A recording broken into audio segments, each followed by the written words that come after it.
En primer lugar, quiero felicitar a los organizadores del libro, porque me parece que este es un libro muy importante en los actuales debates, y también es un libro que, como ya lo dijeron acá, es una caja de herramientas, digamos, que también es como un instrumento de lucha, ¿no? Me parece que el libro también expresa algo que me pareció muy interesante, que es una especie de estilo polifónico.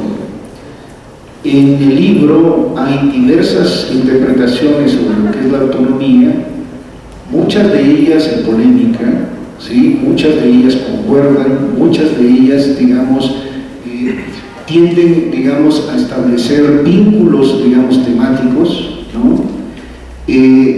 Pero aquí lo que tenemos es que son interpretaciones varias, son interpretaciones que nos dan la idea de que la idea misma de autonomía es un proceso de elaboración. Y yo creo que esta es una de las virtudes del libro. El libro es un campo que nos invita a pensar sobre el concepto de autonomía como un proceso de elaboración en marcha.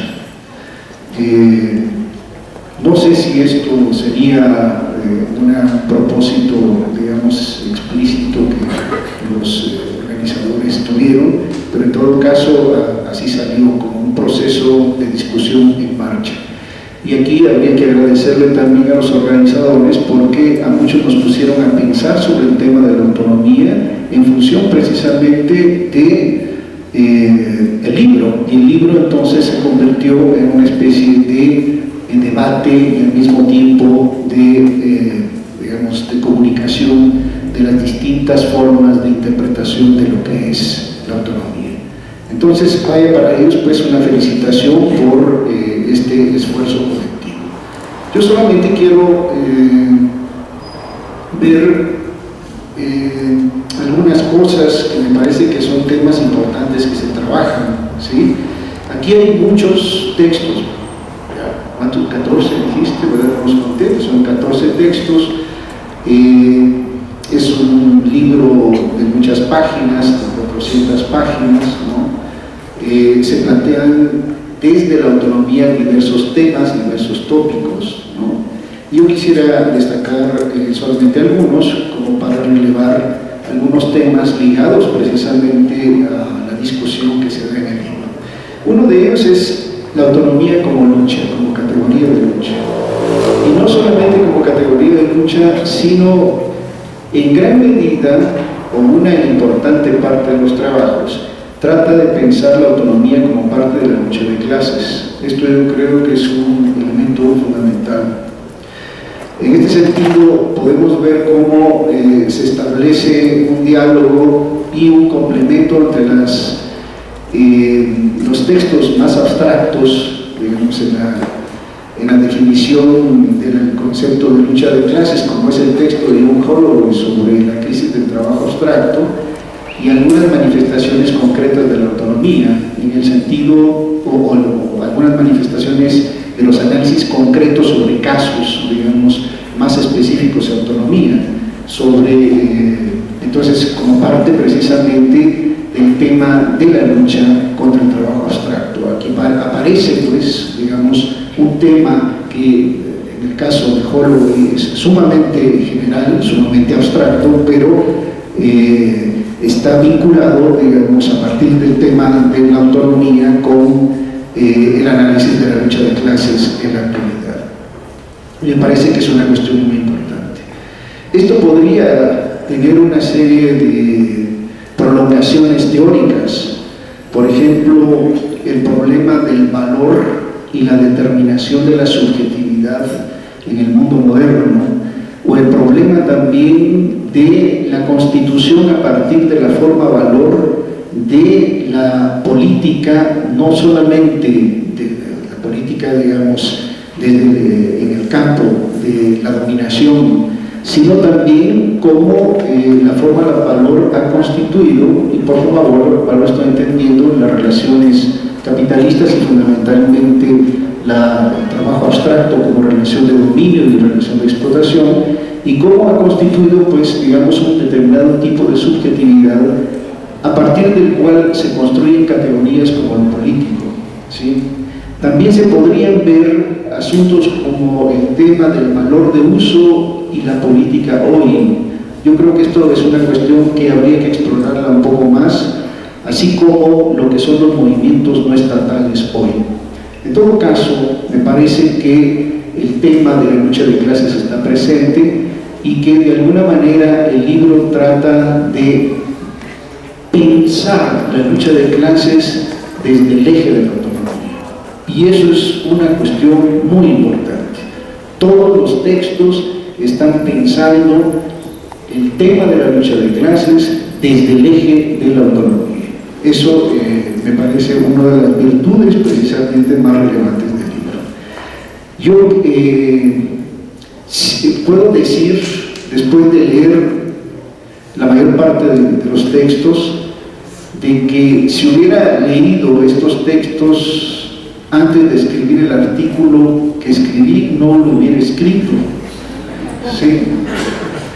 Porque algunas de las cuestiones que planteo, que están planteadas en mi artículo, salen un poco golpeadas, creo yo, al analizar algunos textos más específicos, de análisis más específicos sobre el problema de la autonomía, y quizás hubiese hecho un artículo más bien que planteara el tema directo de autonomía y lucha de clases, más que el tema indirecto que traté de plantear yo, porque realmente no entendía mucho sobre el problema mismo de la autonomía. Y entonces esto ya es una cuestión importante, porque el libro te está desafiando, el libro te permite reescribir cosas, el libro te permite repensarte. Y yo creo que a muchos de los autores les sucederá lo mismo, cuando ven algunas experiencias, ven algunas formas de interpretar el asunto de la autonomía, algunas aristas, y uno se da cuenta que esta es una cuestión como un erizo, ¿verdad? Es una cosa que no se puede agarrar nada más por un lado, que la agarras nada más por un lado y te pica, ¿sí? Y entonces este proceso en movimiento que es la autonomía implica, digamos, también un ejercicio de autocrítica y de repensarnos. Yo creo que la construcción de nosotros que implica la autonomía es una continua forma de repensarnos, ¿sí? La política en términos de la relación, de la dominación del valor, es decir, una política de la concentración, de la política como concentración, y la política como concentración de poder, ¿sí? No puede ser autocrítica, no es autocrítica. No es un continuo estarse pensando, y yo creo que el libro cumple esa cosa nueva. Implica entonces un nuevo tipo de subjetividad en el sentido de que la gente que está aquí participando también en el tema de la autonomía está dispuesta a repensarse, y esto yo creo que es parte del problema y del desarrollo precisamente de las prácticas autonómicas. Yo hubiera realmente cambiado varias cosas de mi artículo, o más bien los otros artículos me hubieran iluminado cuestiones muy importantes sobre el tema de la autonomía que para mí aparecieran oscuros, y por lo tanto traté de trabajarlo de una manera sumamente abstracta, y a veces la cuestión de la abstracción te permite ver ciertas cuestiones, pero por otro lado también se queda muy gris en otros, ¿verdad? Bueno, este es un punto que quería destacar. Otro punto es que en la discusión de la autonomía se está rompiendo este dictum weberiano que nos dice que es imposible la democracia en una sociedad de masas, es decir, la democracia directa y la democracia radical en una sociedad de masas. Los trabajos que aquí se están planteando plantean precisamente cómo es imposible pensar la autonomía sin el problema de la democracia, y obviamente se está pensando no la democracia representativa, sino un nuevo tipo de democracia. Una democracia que implica una democracia directa, el autogobierno, las formas de la autoorganización en sociedades obviamente de masas. Y es ya en este sentido un corte, digamos, con el continuum de pensamiento que nos plantea a nosotros la necesidad de establecer una política o una política a partir precisamente de esta idea de que es imposible las formas de democracia o las prácticas democráticas en sociedades que son sumamente grandes, sumamente complejas, porque uno se pregunta, ¿cómo se va a hacer un gobierno democrático en forma directa, por ejemplo, en el DF? Aquí el asunto de la cantidad es calidad, dice uno, ¿verdad? Claro, si hay 10, 20 millones, ¿cómo voy a hacer una democracia directa? Pues los análisis de la autonomía plantean precisamente de que el proceso de la autonomía es una reconstrucción también del tiempo y del espacio como forma de la lucha de clases. La lucha de clases entendida, digamos, como una temporalidad y espacialidades homogéneas, están, digamos, son parte del canon clásico de interpretación de los procesos revolucionarios, canon que incorpora, digamos, como naturales muchas formas que son sociales, entre esta precisamente la relación tiempo-espacio. Y la autonomía deconstruye precisamente esta relación tiempo-espacio, que es una forma de dominación en las relaciones capitalistas, y coloca el tema precisamente de la democracia como un problema también de deconstrucción de las relaciones de dominación en el espacio-tiempo del capital. Y no el tema de cómo prolongar esas categorías en formas, digamos, alternativas de organización social, como la forma Estado, como la forma espacio, como la forma tiempo, ¿no? Ligadas a la relación capitalista. Entonces lo que quiero decir es que hay una crítica a las formas de organización que establecen como parámetros no suficientemente claros, pero sí como parámetros establecidos en sus categorías, lo que son relaciones de dominación, las relaciones tiempo-espacio como relaciones homogéneas y que son relaciones de dominio, y aquí hay una crítica precisamente o se comienza a desplegar una crítica a esas formas de determinación del dominio para poder pensar de una manera diferente lo que es el problema de la democracia. Otro punto, no me quiero, digamos, pasar, porque es que en el tema de la autonomía que se está trabajando, se destaca la forma campesina indígena de la lucha de clases. ¿Y cómo se destaca? Se destaca como un momento fundamental hoy de la autonomía, y la autonomía como un momento hoy de la lucha de clases. Y esto forma una cuestión, esto plantea una cuestión que me parece sumamente interesante. Plantea una constelación nueva que implica la actualización de temas que habían sido hasta cierto punto prohibidos dentro de la izquierda, ¿sí? Como el tema precisamente de la forma campesina en la lucha de clases. Es un tema que planteó Mariátegui, por lo cual se le dijo que, digamos, era populista, ¿sí? Cuando planteó la cuestión del ayu precisamente como posibilidad, digamos, de un camino al socialismo en el Perú, o que no podía haber socialismo en el Perú sin el ayu. Entonces, como potenciar precisamente el ayu, digamos, y la forma comunitaria para transitar a una forma socialista.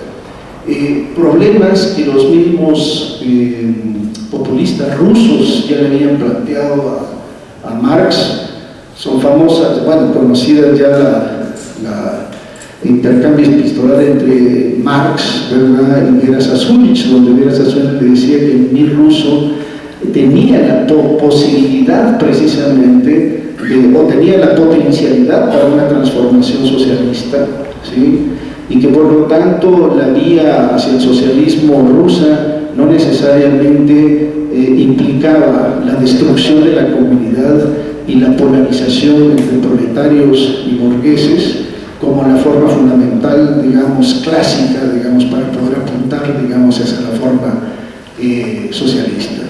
Entonces, temas que se quedaron, digamos, como en segundo plano, tercer plano, o casi en el olvido, digamos, cuando una noción, digamos, progresista, ¿sí?, y desarrollista del marxismo veía a los campesinos, a los indígenas, como rezagos del pasado, ¿sí?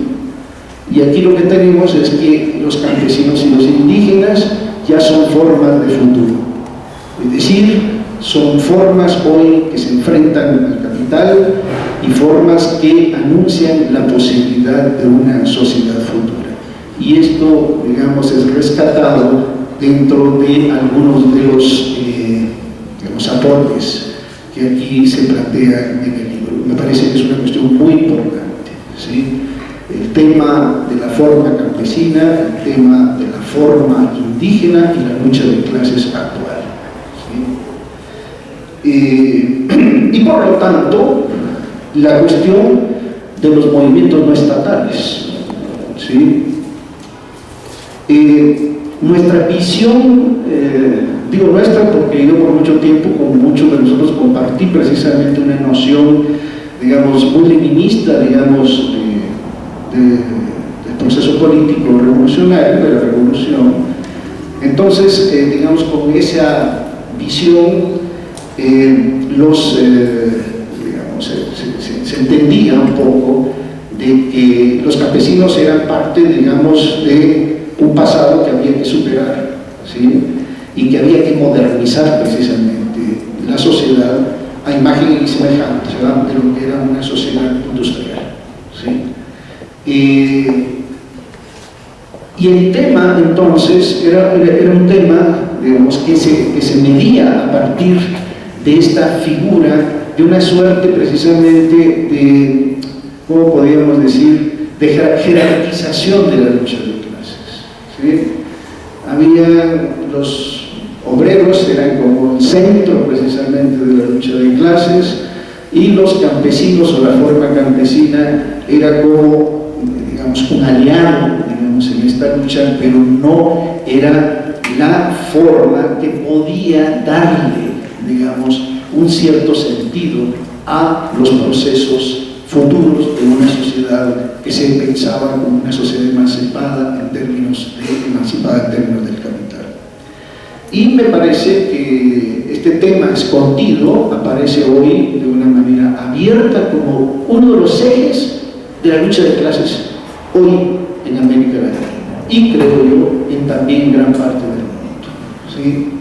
Entonces, esto que se veía como periférico, como secundario, hoy aparece en el escenario, en el centro del escenario de la lucha de clases. Y me parece que este es un tema que está tratado de distintas perspectivas, pero que es uno de los centros temáticos del libro, y esto es muy sumamente importante. Bueno, plantea también, ya voy a cerrar con esto, ¿sí?,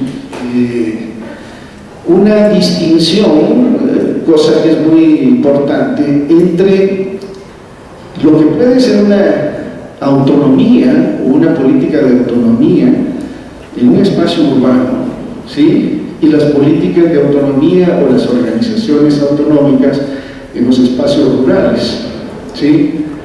Hay varios artículos que plantean eso con fuerza. Me centré fundamentalmente en el análisis del artículo de Hernán Ubiña, que me pareció bastante sugerente el artículo de él. Me centré fundamentalmente en él porque conozco a Hernán, es un joven muy talentoso, argentino él, ¿sí?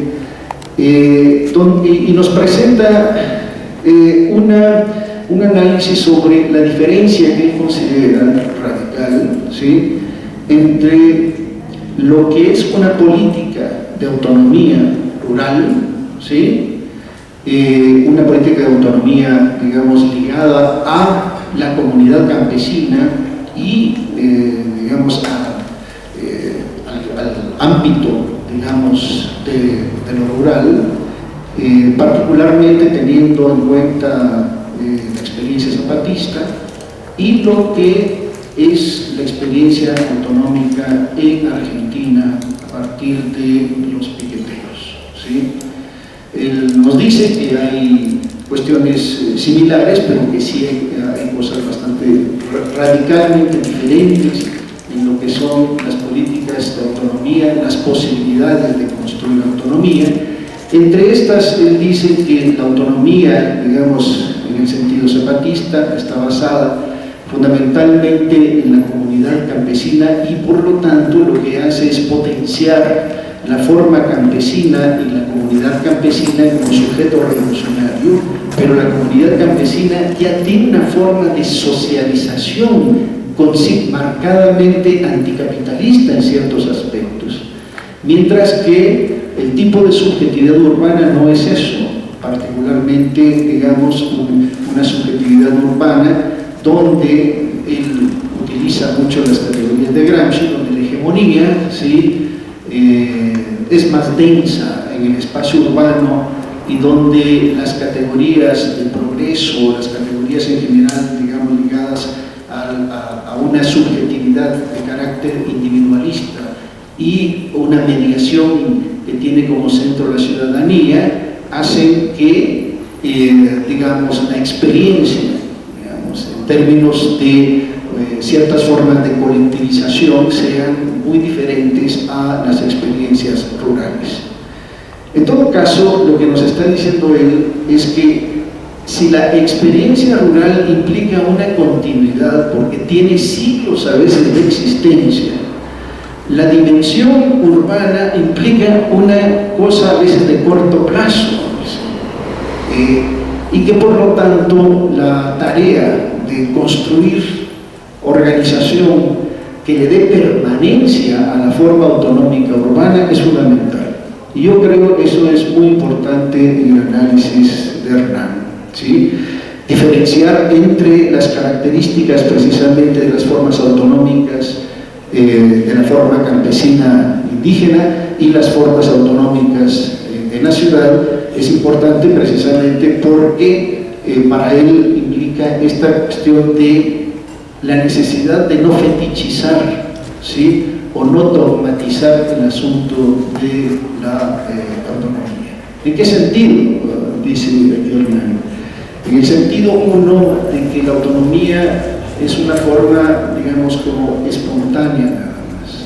Para Hernán plantea de que es una cuestión muy importante el establecer políticas de duración, digamos, políticas de largo alcance, donde las organizaciones urbanas tengan precisamente posibilidades de construir autonomía. Entonces él ve el asunto de la autonomía como un proceso en marcha, ¿sí?, un proceso contradictorio, pero un proceso que necesita organización, ¿sí?, un proceso que no solamente está basado en, digamos, las formas más espontáneas de existencia, digamos, de los movimientos sociales, sino que necesita también la elaboración teórica, política, del mismo concepto de autonomía dentro de la experiencia autonómica. Y me parece que este es un punto importante. Él plantea, por ejemplo, de que uno de los rasgos en Argentina es la dinámica asamblea y prefigurativa, dice, donde la horizontalidad y la determinación son prácticas concretas y actuales y no, digamos, prácticas que se puedan hacer hasta después de la toma del poder, dice. Pero aquí plantea la necesidad de lo que él denomina una nueva institucionalidad sociopolítica que tenga como objetivo sostener en el tiempo la autonomía y prefigurar una nueva forma de organizarse más allá del Estado y del mercado. Bueno, entonces aquí en el artículo de Hernán es un artículo complejo porque plantea, entre otras cosas, de que el asunto, por ejemplo, de la relación con el Estado es un asunto complejo, no es un asunto simple. ¿Sí? Que el problema de la autonomía no debe ser pensado nada más como un no dogmático hacia cualquier relación con el Estado, sino que esto tiene que ser pensado a partir de la lucha misma, sin perder fundamentalmente el objetivo de ir más allá del Estado. ¿Sí? Bueno, estos son algunos temas, digamos, que aquí no estoy poniendo mi valoración personal respecto a cada uno de ellos, sino simplemente estoy planteando algunos temas que pueden englobar cierta discusión que se abre en este libro. Y repito, si yo hubiese leído el texto, hubiese escrito otro texto mío para el libro. Gracias.